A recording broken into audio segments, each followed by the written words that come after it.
What are real estate escape clauses? Most real estate contracts contain contingency clauses that allow the buyer or seller to end the transaction without a penalty if certain conditions cannot be met. These are commonly referred to as escape clauses.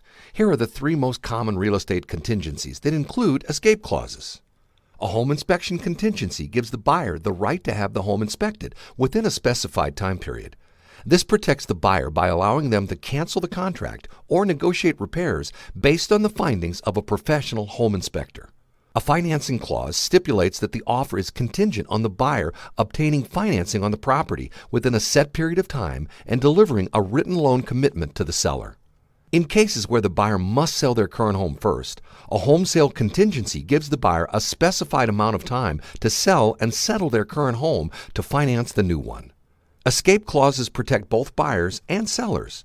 Consult your realtor to ensure that the appropriate clauses are included in your agreement.